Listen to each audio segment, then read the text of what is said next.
بسم اللہ الرحمن الرحیم۔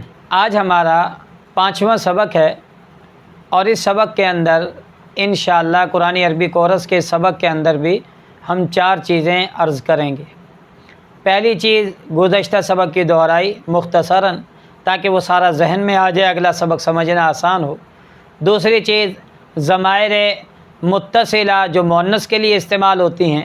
تیسری چیز جہات 6 جہتیں ان کے عربی میں الفاظ، ان کا قرآن پاک میں استعمال، اور آخر کے اندر چند آیات کی مشقیں تاکہ ہمارا یہ سبق مضبوط ہو جائے۔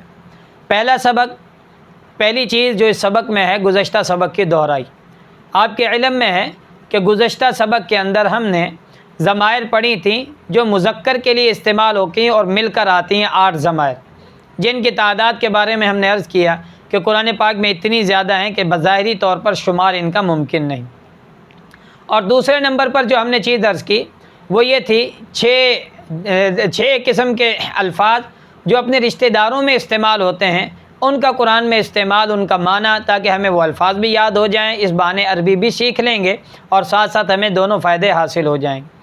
اور تیسرے نمبر پہلا جو ہم نے پڑھا تھا کہ جو ضمیریں علیحدہ علیحدہ استعمال ہو کر آئیں مذکر کے لیے، ہو، ہما، ہم، کا، کما، کم، یہ، نا، ان کے ساتھ 6 الفاظ اب، ابن، بنت، اخ، اخت، یہ 6 الفاظ، اسی طرح 3 الفاظ رسول، کتاب، اور یہ ہم نے پڑھے تھے کہ ہم نے رب، یہ الفاظ ہم نے پڑھے تھے کہ یہ الفاظ ہم اردو میں بھی استعمال کرتے ہیں اور یہ عربی میں بہت زیادہ ہے، جس کی وجہ سے ہم نے قرآن پاک کے بہت سے الفاظ کا ترجمہ سیکھ لی۔ تو آج جو ہم نے الفاظ پڑھے تھے ان کی ہم نے مشق آپ سے عرض کی تھی کہ ان کی آپ نے مشق بھی کرنی ہے۔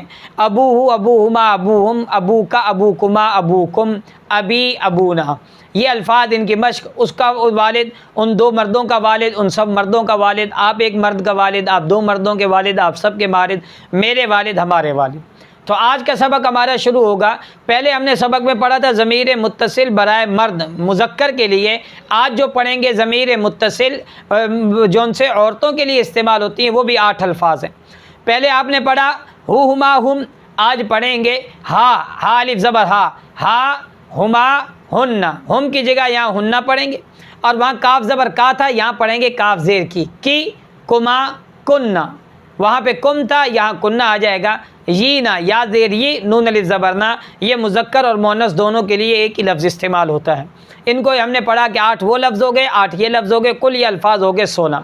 یہ ضمائر جو عورتوں کے لیے آئی ہیں، یہ ہم نے بعض ایسی تعداد ان کی ذکر کی ہے جو تھوڑے ذکر ہوئے ہیں، ان کی تعداد ہم نے شمار کی تو یہ تقریباً 268 ہے۔ باقی جو ہما ہے، ہم ہے، وہ کیونکہ پیچھے ضمیر منفصلوں میں بھی آئے، ان کی تعداد وہاں پر ہم نے شمار کر دی۔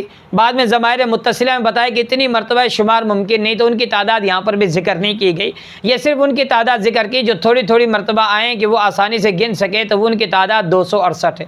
یہ کل 8 ضمیریں ہوں گی، کون کون سی؟ ہا، ہما، ہن، کی، کما، کننا، یہ، نا۔ اب ہا کا معنی اس ایک عورت کا، ان 2 عورتوں کا، ان سب عورتوں کا، آپ ایک عورت کا، آپ 2 عورتوں کا، آپ سب عورتوں کا، میری ایک عورت کا، ہم سب عورتوں کا۔ اب اس سے پہلے کوئی نہ کوئی لفظ آپ نے لگائیں گے، عربی کا لفظ لگا کر تو یہ اضافت بن جائے گی، پہلا مضاف دوسرا مضاف الیہ، دونوں کو جوڑ کر آپ ایک کلمہ بنا دیں گے جس کو آپ کو پڑھنا بھی آسان ہو جائے گا، سمجھنا بھی آسان ہو جائے گا۔ آج کے سبق کے تیسرا جز 6 جہتیں، 6 نئے الفاظ جو قرآن پاک میں استعمال ہوئے، آج ہم وہ یاد کر لیتے ہیں۔ ان 6 الفاظ کی کل تعداد 204 ہے، علیحدہ علیحدہ تعداد انشاءاللہ ویڈیو میں ہم لکھ کر آپ کے ساتھ لنک کر دیں گے۔ پہلا لفظ فوق، کیونکہ جہتیں 6 ہیں، اوپر، نیچے، دائیں، بائیں، سامنے اور پیچھے، یہ 6 جہتیں عربی کے اندر انہیں کیا کہا جاتا ہے؟ اوپر کو کہا جاتا ہے فوق، جیسے چھت کے اوپر کوئی تو لفظ فوق آپ استعمال کر سکتے ہیں۔ نیچے کے لیے استعمال کیا جاتا ہے تحت، اور تیسرا لفظ یمین، چوتھا لفظ شمال، پانچواں لفظ امام سامنے، اور چھٹا لفظ خلف پیچھے۔ امام کے ساتھ ایک اور لفظ بھی استعمال ہوتا ہے بین یدی، یعنی امام آگے، اور ساتھ ہی ایک لفظ استعمال ہوتا ہے بین یدی، اس کا معنی بھی ہوتا ہے آگے۔ خلف کہتے ہیں پیچھے کو، اس کے لیے ایک اور لفظ بھی استعمال ہوتا ہے ورا، ورا کا معنی بھی پیچھے ہے۔ تو عربی کے اندر آگے اور پیچھے کے لیے 2 لفظ استعمال ہوتے ہیں، نمبر 1 امام، نمبر 2 بین یدی۔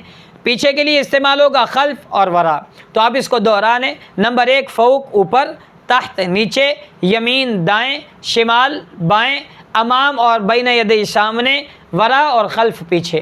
اب انہی 6 الفاظ کو آپ نے ان ضمائر کے ساتھ ملا کر استعمال کرنا ہے۔ ضمائر کے ساتھ کیسے؟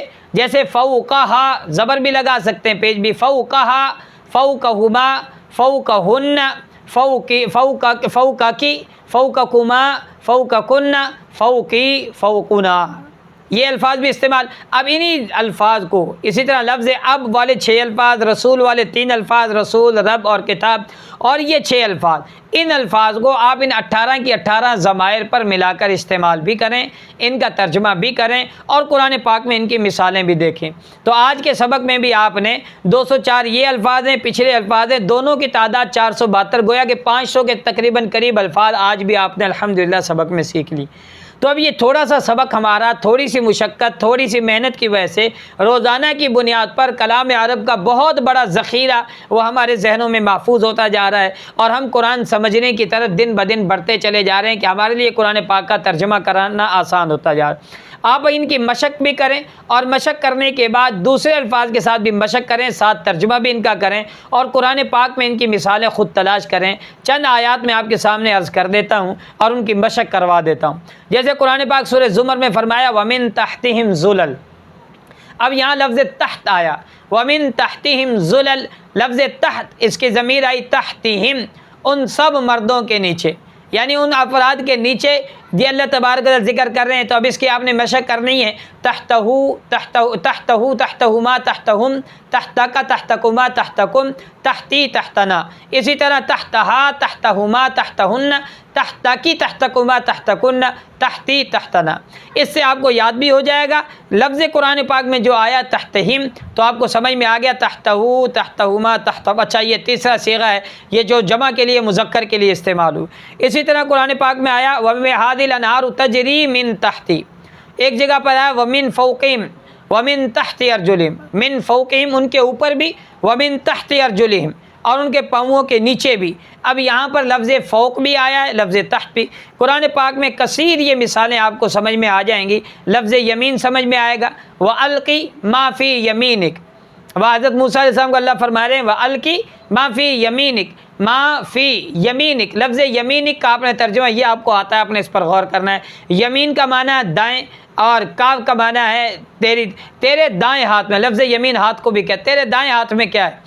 اور اسی طرح قرآن پاک میں آیا فَأَمَّا مَنْ أُوتِيَ كِتَابَهُ بِيَمِينِهِ، قیامت والے دن جن کے دائیں ہاتھ میں نامہ اعمال دیا جائے گا۔ تو یہ الفاظ قرآن پاک میں کثرت سے استعمال ہیں، آپ جب کھولیں گے تلاش کریں گے تو آپ کو ملتا آئے گا۔ اور سب سے بڑا فائدہ یہ ہوگا، قرآن پاک فرماتے ہیں اللہ وَلَقَدْ يَسَّرْنَا الْقُرْآنَ لِلذِّكْرِ فَهَلْ مِن مُدَّكِرٍ، ہم نے قرآن پاک کو آسان کر دیا، کوئی ہے نصیحت حاصل کرنے والا؟